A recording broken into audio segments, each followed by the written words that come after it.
సికింద్రాబాద్ నుండి బొంతు రామ్మోహన్ దాదాపు ఖరారయ్యారు అని తెలుస్తోంది. అయితే ఆయన బీఆర్ఎస్ నుండి పార్టీ మారి కాంగ్రెస్ లోకి వచ్చారు. సో ఈయన గురించి ఖచ్చితంగా బొంతు రామ్మోహన్ కూడా తెలంగాణ ఉద్యమంలో చాలా కీలకంగా పనిచేశారు. కేసీఆర్ వెన్నంటి నడిచారు. ఆ తర్వాత కేటీఆర్ కు చాలా అసోసియేట్ అయి ఉన్నారు. మేయర్, గ్రేటర్ హైదరాబాద్ మేయర్ గా కూడా ఆయన ఐదేళ్లు పనిచేశారు. కొంత ఇమేజ్ ఉంది. అటు విద్యార్థి నాయకుడిగా, ఇటు ఉద్యమంలో ఉన్న నాయకుడిగా బొంతు రామ్మోహన్ కు ఇమేజ్ ఉంది. ఆయన పార్టీ మారతారని ఎవరు వాస్తవానికి ఊహించలేదు. ఆయన సికింద్రాబాద్ లేదా మల్కాజ్గిరి రెండిట్లో ఎక్కడైనా బీఆర్ఎస్ నుంచి టికెట్ ఆశించారు. అయితే బీఆర్ఎస్ నుంచి సానుకూలత రాకపోవడం, సుముఖత రాకపోవడంతో రామ్మోహన్ కాంగ్రెస్లో చేరిపోయారు ఆల్రెడీ.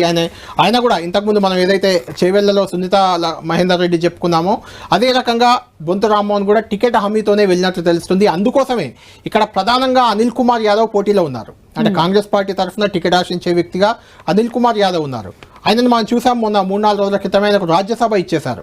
అంటే రాజ్యసభకు అనిల్ కుమార్ యాదవ్ను అకామిడేట్ చేయడం ద్వారా బొంతు రామ్మోహన్కి ఇక్కడ లైన్ క్లియర్ అయిపోయింది. రామ్మోహన్కి ఖచ్చితంగా ఇక్కడ రామ్మోహన్ అభ్యర్థి కాబోతున్నారు. అంటే సునీతా రెడ్డి అయినా రామ్మోహన్ అయినా ఇద్దరు నిన్న మొన్నటి వరకు బీఆర్ఎస్లో ఉన్నవారే, వాళ్ళిద్దరు ఇప్పుడు కాంగ్రెస్ నుంచి ఎంపీ అభ్యర్థులు కాబోతున్నారు. రామ్మోహన్కు ఉన్న ఇంకో అడ్వాంటేజ్ ఏంటంటే 2 బలమైన సామాజిక వర్గాలు బీసీ కమ్యూనిటీలో.